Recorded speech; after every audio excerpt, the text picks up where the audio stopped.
স্বামীকে চেনা।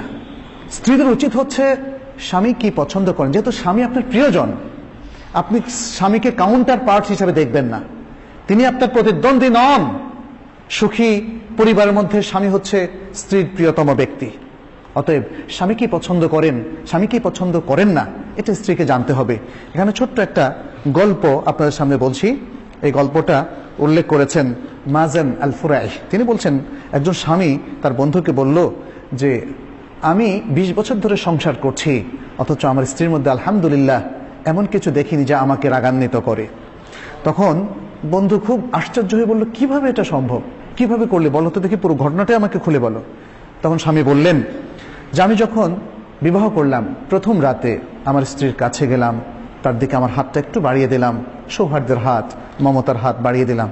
স্ত্রী আমাকে বলল, একটু ওয়েট করুন প্লিজ, আমি আপনাকে কিছু বলবো হে আবা উমাইয়া। আরবরা আবার আবু উমাইয়া মানে কুনিয়ার ধরে কথা বলে, আমাকে একটু কিছু কথা বলার সুযোগ দিন, বলে বলো। তখন স্ত্রী শুরু করলো যেভাবে, যেমন বললো আলহামদুলিল্লাহ ওয়াসসালাতু ওয়াসসালামু আলা রাসূলিল্লাহ, ছোট্ট খুতবা দিয়ে শুরু করলো।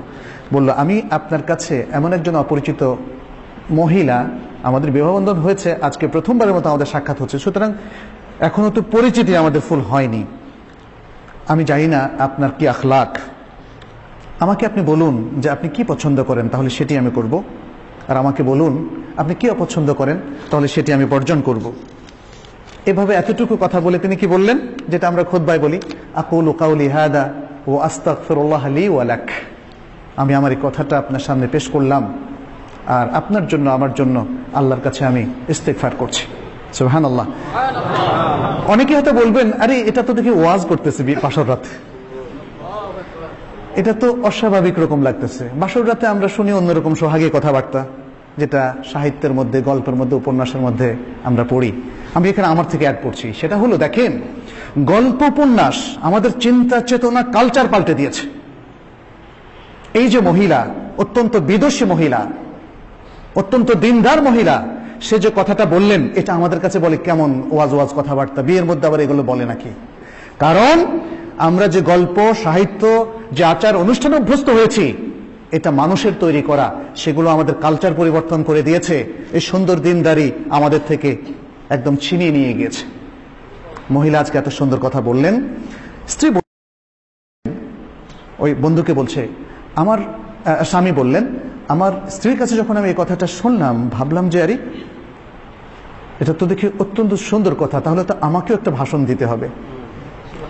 তখন তিনি বললেন, কি বললেন, আলহামদুলিল্লাহ ওয়া উসাল্লি আলা নবী ওয়া আলিহি ওয়া সাল্লাম, সকল প্রশংসা আল্লাহর জন্য এবং নবী সাল্লাল্লাহু আলাইহি ওয়াসাল্লামের উপর সালাতু সালাম। তারপর বললেন, ফাইন্নাকা কুনতা কালামান ইন থাবাত্তি আলাইহি ইয়াকুন লাকা হাযযুক, তুমি কিছু সুন্দর কথা বলেছো, যদি তুমি এর উপর স্থির থাকো তাহলে এটা তোমার ভাগ্য। ওয়া ইন তাদঈহি ইয়াকুন হুজ্জাতান আলাইক, আর যদি তুমি এটা দাবি করে থাকো যেটা তুমি পরিপালন করবে না, তাহলে এটা তোমার বিরুদ্ধেই হুজ্জত হিসাবে, দলিল হিসাবে থাকবে।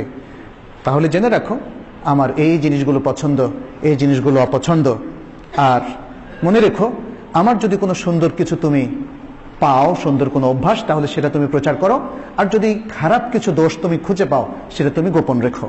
স্ত্রী বললেন এরপরে, আচ্ছা ঠিক আছে, এটা আমি মেনে নিলাম, আমার পরিবার পরিজন যদি আপনার সাথে দেখা করতে আসে, এটা আপনার কাছে কেমন মনে হবে, কেমন ভালোবাসবেন আপনি?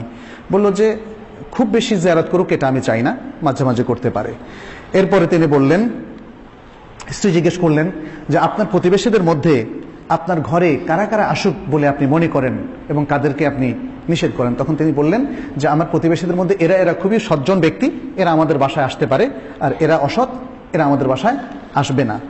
এই তারপরে স্বামী তখন তার বন্ধুকে বললেন যে ওই রাত্রে ছিল আমার জীবনের সেরা রাত, একটা সুন্দর রাত আমি যাপন করলাম আমার স্ত্রীর সাথে।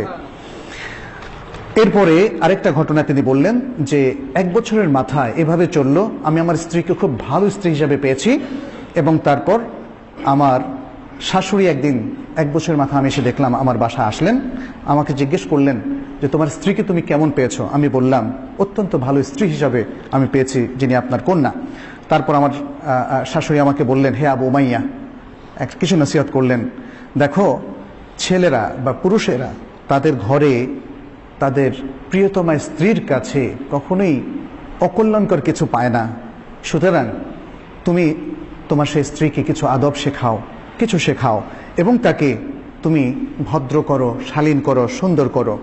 আচ্ছা, এখানে স্বামী তখন বললেন যে আমি আমার স্ত্রীকে সারা জীবনে 20 বছরের মধ্যে একবারও খারাপ পাইনি, শুধু একবার মানে কখনোই আমাকে তার সাথে খারাপ আচরণ করতে হয়নি, একবার খারাপ আচরণ করেছে এবং তখন আমি ছিলাম জালেম। সুবহানাল্লাহ। এই হচ্ছে আমাদের মেয়েরা, মুসলিম মেয়েরা। কিন্তু আজকাল এই মুসলিম মেয়েদের মধ্যে যে জিনিসটা ঢুকেছে, অপকালচার ঢোকার কারণে আজকে আমাদের মেয়েরা আসলে বিভ্রান্তির পথে হাঁটছে, ফলে নানা রকম অসুখ দেখা দিচ্ছে। তৃতীয় যে বিষয়টা আমরা বলবো সেটি হচ্ছে বিচক্ষণতার সাথে স্বামীর আনুগত্য করা এবং স্বামীর সাথে সুন্দর বসবাস করা। সবচেয়ে উত্তম নারী তাকে বলা হয়েছে যে স্বামীর ইতাআত করে এবং যে স্বামীকে কম খরচ করায়। আজকাল আমরা দেখি যে স্ত্রীরা স্বামীদেরকে আসলে অনেক ধরনের খরচ করাতে অভ্যস্ত, যে কারণে অনেক সময় স্বামী হারামের দিকে পা বাড়ায়। অতএব এখানে একটা ছোট্ট একটা কথা বলি, অতএব আমাদের এক্ষেত্রে আমাদের বোনদের সচেতন হওয়া উচিত। সালেফে সালেহিনের একজন নারী তার স্বামী যখন বাইরে যেত, কাজে যেত, তখন একটা ওসিয়ত করছে, বলছে ইয়াকা ওয়া কাসবাল হারাম, সাবধান, হারাম কিন্তু কামাই করবে না। ফাইন্না নাসবিরু আলাল জু ওয়া লা নাসবিরু আলান নার, কারণ আমরা না খেয়েও থাকতে পারি কিন্তু জাহান্নামের উপর আমাদের কোনো সবর নাই। আল্লাহু আকবার। কি সুন্দর নসিহত! এরকম স্ত্রী কি আমাদের মধ্যে আছে, আমাদের বোনদের মধ্যে আছে যে স্বামীকে এত সুন্দর ওসিয়াত করবে? তারপরে হুসনু তাদবীর শুউনুল বাইত, সুন্দর করে ঘরকে সামলানো, সন্তানদেরকে তারবিয়ত দেওয়া, স্বামীর দেখাশোনা করা, স্বামীর কিছু খেদমত করা, এই বিষয়গুলো, এবং স্বামীর মেহমানদেরকে সুন্দরভাবে ইজ্জত করা, এই বিষয়গুলো করতে হবে। তারপরে স্বামীর যে আত্মীয় স্বজন আছে, স্বামীর বাবা মা, স্বামীর বোন ভাই, এদেরকেও সম্মান করা। তবে মনে রাখতে হবে রাসূল সাল্লাল্লাহু আলাইহি সাল্লাম এই সম্মানের একটা লিমিটেশন দিয়েছেন। দেবরের সাথে কিন্তু একসাথে বসে আলাপ করা যাবে না, আড্ডা দেওয়া যাবে না, কারণ এই ধরনের পরিস্থিতিতে দেবরের সাথে দেখা করাকে বলা হচ্ছে দেবর হচ্ছে মৃত্যু। কিন্তু অনেক স্ত্রীদের মধ্যে দেখা যায় যে স্বামী তার ভাইকে হেল্প করুক, তার পড়াশোনার খরচ দেখ, বোনকে হেল্প করুক, বাবাকে হেল্প করুক, মাকে হেল্প করুক, এটা স্ত্রীরা চায় না।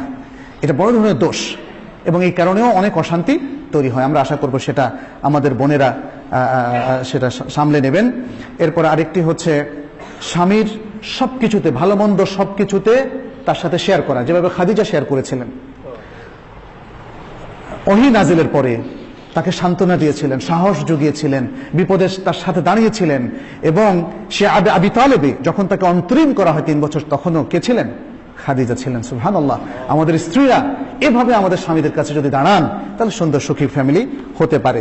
স্ত্রী আরেকটা বিষয় হচ্ছে, তিনি স্বামী যখন কোনো ভালো কাজ করেন, তিনি স্বামীকে শুকরিয়া দিবেন।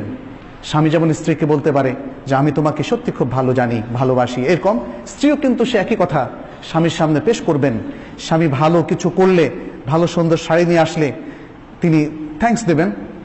এগুলো যেন খুব ফর্মালিটিস না হয়ে যায়, এগুলো ইনফরমালি সুন্দরভাবেই আন্তরিকভাবেই দেবেন। এবং কোনো শাড়ি যদি পছন্দ নাও হয়, তবুও বলবেন এটা আমার ভালোই লেগেছে। এইভাবেই যদি আমরা আসলে কাজ করি, তাহলে সুখী সুন্দর জীবন আমাদের তৈরি হতে পারে। স্বামী এবং স্ত্রী এই দুটো পার্ট আমরা যদি নিজেদের মধ্যে প্রেম ভালোবাসার মধ্য দিয়ে বন্ধনটাকে শক্তিশালী করতে পারি, সুদৃঢ় করতে পারি, এবং রাসূলুল্লাহ সাল্লাল্লাহু আলাইহি সাল্লামকে রোল মডেল হিসাবে আমরা গ্রহণ করতে পারি, আমরা পুরুষ নারী সকলেই, এবং রাসূল সাল্লাল্লাহু আলাইহি ওয়াসাল্লাম স্ত্রীদেরকে আমাদের নারীরা যদি রোল মডেল হিসাবে গ্রহণ করে, আজকের কোনো সেলিব্রিটি না, তাহলে একটা সুখী সুন্দর ফ্যামিলি গঠন হতে পারে, সুন্দর সমাজ গঠন হতে পারে। আল্লাহর কাছে আমরা দোয়া করছি আমাদের পরিবারগুলোকে তিনি যেন কবুল করে নেন।